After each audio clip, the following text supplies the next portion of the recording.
জয়গুরু বন্ধুরা, কেমন আছো? সোনার তিথি সংসারের আরও একটা ছোট্ট নতুন ভিডিওতে তোমাদেরকে স্বাগত। তো চলো দেখে নাও, আজকে একটা দুপুরের ভিডিও আমি করছি। এই দুপুরের ভিডিওতে আমি কি বানিয়েছিলাম সেটা কিন্তু প্রথম থেকে শেষ অবধি তোমাদের সাথে শেয়ার করছি। চলো দেখে নেওয়া যাক। তো চলো, আমি রান্নাঘরে চলে এসেছি আর বানাচ্ছি হচ্ছে আজকে ভেজিটেবল রাইস আর ডিমের কারি। ঠিক আছে, এই দেখো ভেজিটেবল কেটে ফেলেছি, আর এই যে রাইসটা আমার সেদ্ধ করা হয়ে গেছে, জল ঝরিয়ে রেখেছি। ঠিক আছে, এই যে এখানে রিফাইন তেল গরম হয়ে গেছে, দেব গোটা গরম মশলা। ঠিক আছে, তারপর আনাজগুলো ভাজবো।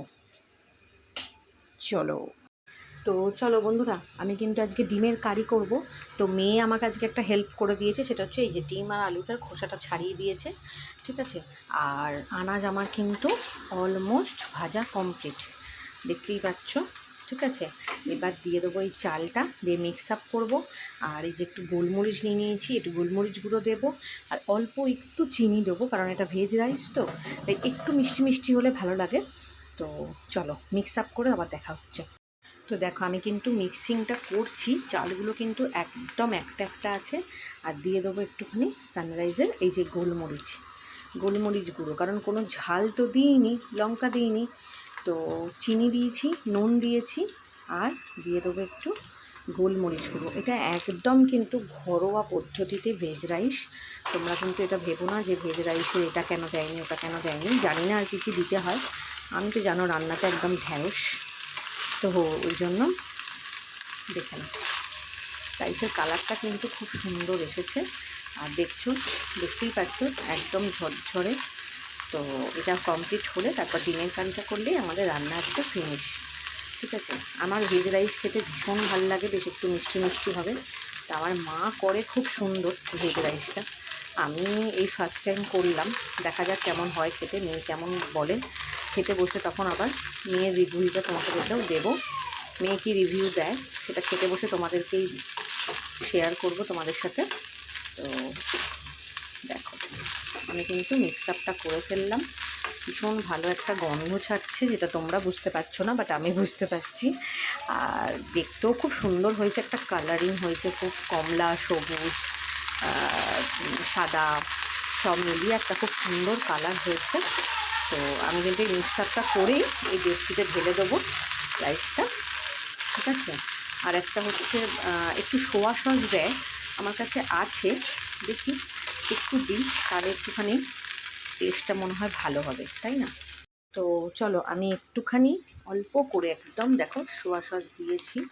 ঠিক আছে, কারণ বেশি সোয়া সস দিলে তো জানোই তোমরা, কিটকুটের মতো হয়ে যাবে আর খেতেই পারা যাবে না। তো চলো, এটা এবার মিক্সিংটা আবার একবার করে নিই। দেখতেই পাচ্ছ তোমরা, আমার কিন্তু ভেজ রাইস পুরো রেডি। তো দেখে নাও, পুরো একদম চালটা কিন্তু একদম একটা একটা আছে, ঘাঁটেনি। ঠিক আছে, দেখো এই যে সোয়া সসটা একদম একটুখানি দিয়েছি। কাল একটা কাঁচের বোতলের, বড় বোতলের সোয়া সস ছিল জানো বন্ধুরা, সোয়া সসের বোতলটা আমার হাত থেকে পড়ে আর ভেঙে গেল পুরো, ওটা ফেলে দিতে হলো। আর এইটা একটা ছোটাসা ছিল, এখান থেকেই দিলাম, কি আর করবো। চলো, এবার হচ্ছে ডিম। ঠিক আছে, এবার ডিমের কারিটা করব, সবটাই রেডি আছে, শুধু কষবো। এই দেখো, এটা হচ্ছে ভেজ রাইসটা, দেখতেই পাচ্ছ, এই যে এটা রাইসটা ডালমিচকিতে ঢেলে দিয়েছি। আর এখানে এবারে তেল দিয়ে ডিমটা ভাজবো। আর এই যে আপাতত টমেটো, আদা আর রসুন, এটা আজকে আমি গ্রাইন্ডারে দিইনি, এই যে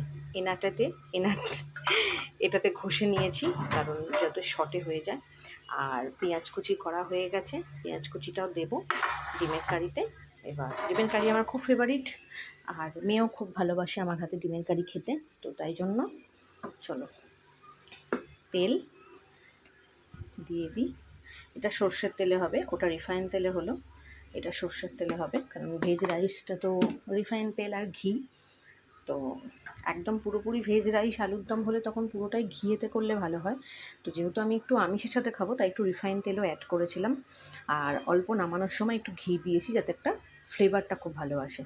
তো ঘিটা দেওয়ার ভিডিওটা করা হয়নি, যেহেতু একা হাতে তো, তাই জন্য সবসময় সবের ভিডিওটা ক্যাপচার করতে পারি না। তো যতটা পারি চেষ্টা করি তোমাদের সাথে সবটাই শেয়ার করার। তো দেখে নাও, তেলটা গরম হলেই কিন্তু আমি প্রথমে ডিমটা ভেজে নেব।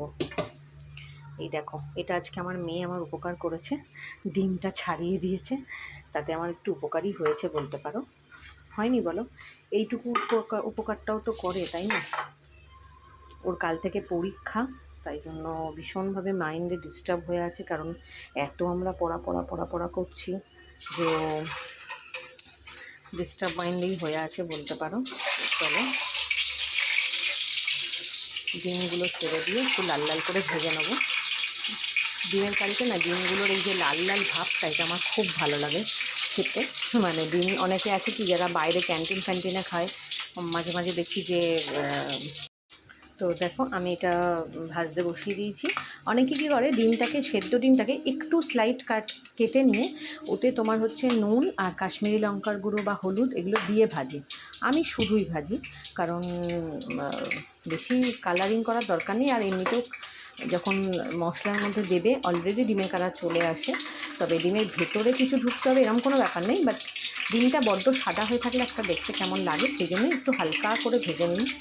তাতে মনে হয় দেখতে শুধু ভালো লাগে না, খেতেও বেশ ভালো লাগে। ঠিক আছে, তো চলো দেখাই এবার বাকিটা কি হচ্ছে। তো চলো, পেঁয়াজটা দিয়ে দিয়েছি, আর কিছু না কাঁচা লঙ্কা কুচিয়ে দিয়ে দিয়েছি। দেখো, কারণ লঙ্কার গুঁড়ো আমি খুব একটা ইউজ করি না, মাংস করলে হয়তো একটু আধটু দিই, বাট বেশিরভাগটাই আমি বাটা মশলার সাথে কাঁচা লঙ্কাটা বেটে নিই যখন আদা রসুনটা বাটি। তো যেহেতু আজকে আদা রসুনটা আমি এরকম ঘষে নিয়েছি, তাই লঙ্কাটা আর ঘষলাম না, হাত জ্বালা করতে পারে বলে লঙ্কাটা সেই জন্য একটু কুচিয়ে দিলাম। কুচিয়ে দিলেও কিন্তু টেস্ট হয়। আর আজকে গোটা গরম মশলা ফোড়ন দিইনি, আমার গোটা গরম মশলাটা নেই, শেষ হয়ে গেছে। যেটুকু ছিল সেটা আমি রাইসে দিয়ে দিয়েছি। তো সেজন্য দেখা যাক গোটা গরম মশলা ছাড়া ডিমের কারি করে কেমন টেস্ট হয় খেতে। চলো, পেঁয়াজটা কিন্তু ভাজা হচ্ছে। এই পেঁয়াজ ভাজার এই গন্ধটা না আমার খুব ভাল লাগে। তোমাদের কেমন লাগে বলবে? পেঁয়াজ রসুন এই যে ভাজার একটা সেন্ট ছাড়ে না, এটাতেই মানে বেশ মনে হয় যে একটা কিছু হচ্ছে স্পাইসি, তাই না? হলো মশলাটা পেঁয়াজ ভাজতে একটুখানি করে নিই, যেটা বাটিতে আমি করে রেখেছি। দেখো, ধনে জিরে গুঁড়োটা আমি অলরেডি দিয়ে দিয়েছি, আর টমেটো বাটা, আদা বাটা, রসুন বাটা এটা আছেই। আর এই যে কাশ্মীরি মির্চ, যাতে একটু কালার হয়, তো সেই জন্য চলো এটা দিয়ে দিই।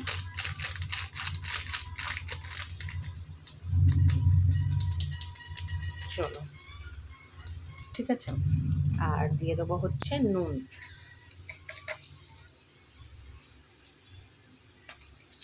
নুন আমি একদমই দিইনি কোথাও, তাই নুনটা একটুখানি একদম পুরো পরিমাণ মতোই দিলাম। চলো আর একটু নেড়ে নিই পেঁয়াজটা। দেখো, পেঁয়াজ কিন্তু আমাদের অলমোস্ট ভাজা হয়ে গেছে, দেখতেই পাচ্ছ। পেঁয়াজ কিন্তু আমাদের হালকা হালকা ব্রাউন হয়ে যাচ্ছে। ঠিক আছে, এবার আমি যেটা দেবো সেটা হচ্ছে যে হলুদ গুঁড়ো, যেটা ছাড়া রান্না হয়ই না বলতে গেলে, তাই না? তোমাদের কি মত বলো? হলুদ ছাড়া রান্না হয়? আমার তো তা মনে হয় না। দেখা যাক। এবার আমি এই যে পেঁয়াজটা ভাজা হয়েছে এর মধ্যেই কিন্তু মশলাটাকে ছেড়ে দেবো, দিয়ে তারপর আলুগুলো দেবো। ঠিক আছে, দেখো পেঁয়াজটা সরিয়ে দিলাম, তাতে কী হবে, তেলটা মিডিলে আসবে, এবং তেলের মধ্যে যখনই তুমি এই মশলাটা দেবে তাতে করে কালারটা কিন্তু খুব সুন্দর আসে। যেহেতু আমি একটা হাতে ফোন ধরে আছি, তাই দুটো হাত মিলিয়ে দিতে পারছি না। তো দেখো, যতটা মশলা ছিল আমি সবটাই দিয়ে দিলাম, দিয়ে কিন্তু এবারে খুব ভালো করে কষাতে হবে বন্ধুরা। আর তোমরা তো জানোই আমার থেকে তোমরা অনেক বেশি রান্নায় পটু, আমি জানি। তো তোমরাও তো নিশ্চয়ই এভাবেই বানাও, আমিও এভাবেই বানাই। আর ডিমের অনেক রেসিপি দেখি আমি ফোনেতে। দেখো, ডিমের অনেক রকম রেসিপি আমাদের ধরো অনেকেই বানায়, তো বিভিন্ন রকম সাদা রেসিপি আমিও দেখি, কিন্তু বাট আমার যখন বানাতে আসি তখন মনে হয় কি না, এটাই বানাবো। চলো আলুগুলো দিয়ে দিই। আলুগুলো কিন্তু আমি ভাজিনি, জানো তো। আলুগুলো এবার সেদ্ধ আলুগুলোই এর মধ্যে দিয়ে ভালো করে কষে নেবো। ঠিক আছে, কষাটা কিন্তু খুব ভালো হওয়া দরকার, না হলে কিন্তু মশলার একটা কাঁচা গন্ধ বেরোবে। ঠিক আছে, চলো।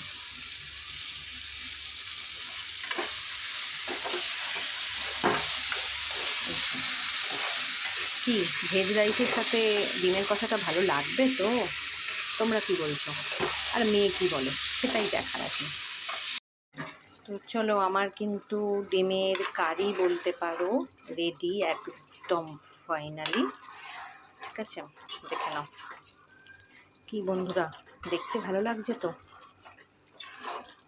বলো কিন্তু আমাকে কমেন্ট করে, ঠিক আছে? আর তোমরা কিন্তু আমার এই সোনাকৃতি সংসারটাকে একটুও বেশি বেশি করে ভালোবাসছো না। কারণ ভালোবাসছো না, তাহলে তার জন্য like, comment, share and subscribe করতে হবে। সেটা তো কেউ করছো না, তাই আমি কিন্তু খুবই দুঃখ পাচ্ছি। আমি তোমাদের সাথে আমার সব মুহূর্তগুলো শেয়ার করছি, আর তোমরা কিন্তু আমাকে কেউ সাপোর্ট করছো না। প্লিজ একটু সাপোর্ট করো, তাহলে আরও ভালো ভালো ভিডিও দেওয়ার উৎসাহ পাবো। তো সানডেতে আজকে মেনুটা আমাদের হয়েছে, তোমাদেরকে বললামই তো, আজকে ভেজ রাইস আর হচ্ছে ডিমের কারি। তো আপনার কেমন লাগছে এই মেনুটা? ভালো? খেয়ে দেখুন যে মেনুটা খেতে কেমন হয়েছে। খেয়ে একটু আমার বন্ধুদেরকে রিভিউ দিন আপনি ওপেন ভিডিওতে। রাইসটা ভালো হয়েছে খেতে? ভালো হয়েছে? রাইসটা ঠিকঠাক মানে সেন্টটা ভালো ছাড়ছে? ওকে, চলো এবার আমরা খাই, আমি এবার খাই। ঠিক আছে।